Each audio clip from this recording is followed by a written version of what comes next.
Antioch High School in California, been committed to Bama for more than a year now. West Coast teams continuing to beckon for his services. This past weekend, he rushed for more than 200 yards with 2 rushing touchdowns. Also had a receiving touchdown. Let's take a closer look at Pac-12 recruiting. Nearly 1/6 of the ESPN 300 class of 2017 are from states within the Pac-12 footprint. 21 of those prospects are verbal commits to stay and play at Pac-12 schools. Only 4 prospects in the 300 from outside the Pac-12 footprint are currently committed to come into the footprint. One of those prospects from the Pac-12 footprint is Jalen Phillips. He is the #1 outside linebacker, #6 overall player, been committed to UCLA since April. Redlands East Valley High School, the 5-star terrific at the opening over the summer. Let's get to know this elite level talent. I'm a UCLA legacy, so my dad went to UCLA, mom went to UCLA, grandma and grandpa both taught at UCLA. So I've been around UCLA my whole life. I love SoCal, I want to stay in SoCal, and then I want to be a sports broadcaster when I grow up. It's cool seeing all the former NFL players, former basketball players and stuff like that go transition from their career to doing broadcasting. That's kind of like something I want to do. Stephen A. Smith, man, this is ridiculous, man. I love Stephen A. Smith. I've always loved him. You know, I made a big leap from my sophomore and junior year. Didn't really play. I played a decent amount my sophomore year, but I didn't start at all until the state championship game.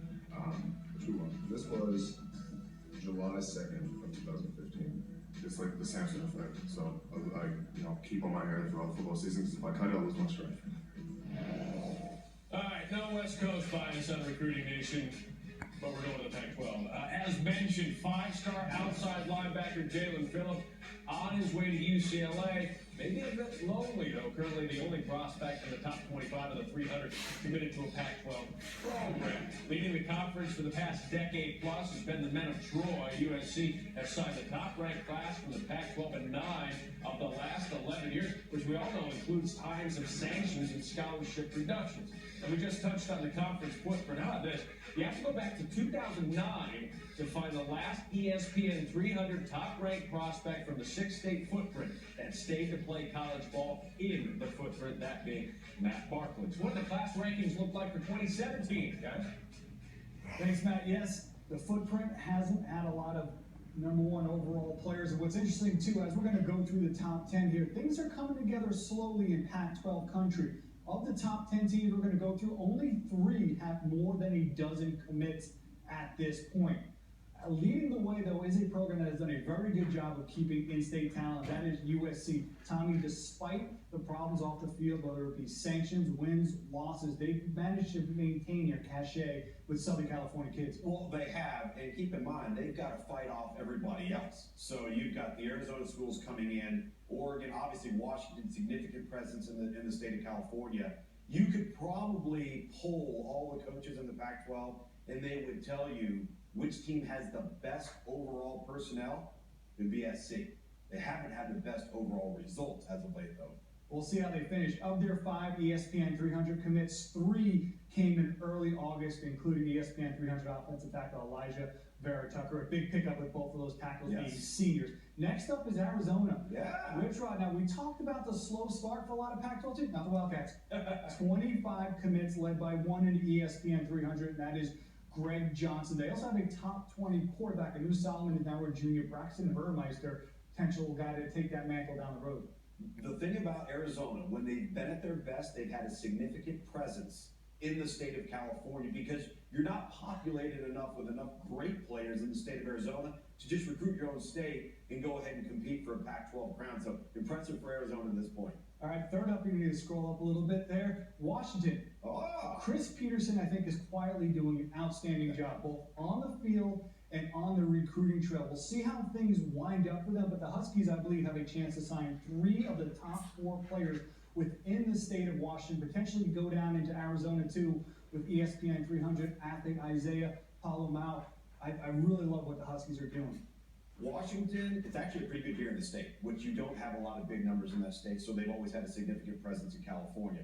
The job that I think Chris Peterson is doing is similar at a higher level to what he did at Boise State. Jake Browning was lightly recruited. A lot of people did not recruit him. Where's he from? California. Great job by Washington.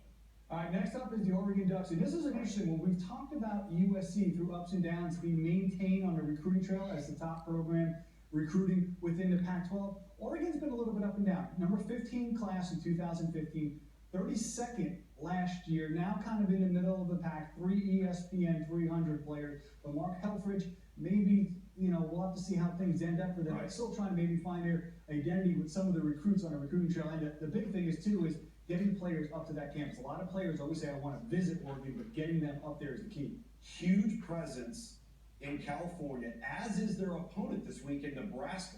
Oregon, Nebraska battling for a lot of the same kids. Both have a strong contingency in the West Coast and the state of California. I agree with you, though. If you get the kid on campus in Eugene, you've got a chance. All right, the next one up may surprise people. You want to talk about doing an outstanding job? Mike McIntyre at Colorado. They are really starting to find their footing a little bit on the field, on the recruiting trail as well. 3 ESPN 300 players led by John Van Diest, the recent Under Armour All-American selection. A key in-state pickup for them. 2 very good offensive linemen, Grant Polly out of the state of Texas. They also have a big lineman from Allen as well. And then Lido, the quarterback, very nice pickup, ESPN 300 pocket pass. So you're dipping down into Texas. You're into California. You got to keep the best at home within your state. Increased facilities, a renewed positive perception of the program. That carries huge weight, Craig, when Colorado is concerned. Very impressive for Mike McIntyre. Now, the next program up is Stanford. The only reason Stanford is not higher is just because of numbers. It's a class that doesn't have very many commits, but they have 4 ESPN 300 players, and they are really a team to watch down the stretch. You think about that Stanford legacy, what they're building. Tight ends, they got Colby Parks, very much in that Zach Ertz, Colby Fleener type mold, and an offensive lineman. They're in the mix for Walker Little out of the state of Texas. They're also in the mix for Foster Sorrell out of Washington. That may be the one guy the Huskies can't land.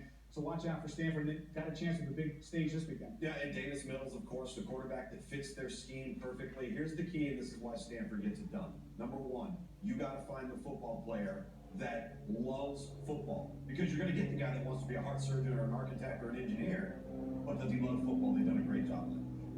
Next up is Washington State. Who's? Yeah, Coach Leach. Always interesting. Greatest tirade of all time this week. Absolutely. And what is leading this class? It shouldn't surprise you. A quarterback, Connor Neville. Yeah, Connor Neville is a guy that's kind of flown under the radar. We love this kid. I'm kind of surprised. Remember, he sent a tweet to us when he said, finally somebody recognizes my talent when we put him in the ESPN 300. I think he's a great fit for that offense. X factor in that class, Abraham Lucas, in-state offensive tackle, great measurables, needs to become a better football player. Next up, UCLA, who we're just talking about, Jalen Phillips, and he is really the crown jewel of that class. You pull him out of the mix, and UCLA is really struggling on the recruiting trail. Only 8 commits, 2 amongst the ESPN 300. So this is really the storyline to watch, is how UCLA can finish. Isn't it interesting in the Pac-12 how not as accelerated the process is with kids to commit early as it is in other footprints of the country? That's why the numbers are down for almost every team across the Well, what's interesting, though, is of the top 20 prospects in the state of California, only 4 remain uncommitted. It's about protecting the state of California. Next up, we have Cal. Sonny Dykes doing a nice job. Obviously, lower numbers, doing a good job, but we'll have to see. Obviously, it's that offense. They've got a quarterback commit amongst that group, and Chase Garbus. Yeah, this is kind of a slow burn for Cal. I think that Sonny's done a great job. Obviously, Jared Goff elevated and kind of, I think, re-energized how that program is viewed. All right, last up, you have to scroll down. We have to find the Sun Devils right there at the top there. I'm sorry, we got Cal, and then UCLA. Yeah. Cal. There we go. I'm sorry. There you go, for Cal 9. There you go. You got it. You got it. Go.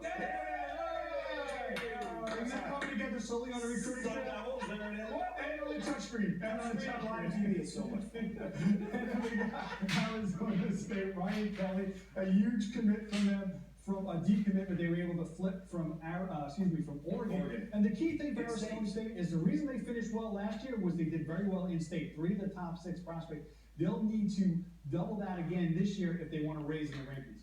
Wide receiver N'Keal Harry already 10 catches as a true freshman for the Sun Devils. Got to keep Ryan Kelly at home. By the way, when Matt threw to us, we've never been accused of having a West Coast bias before. That was kind of fun. It shocked me so much, it discombobulated me with my touch. Nice job, Matt. I blame that on you.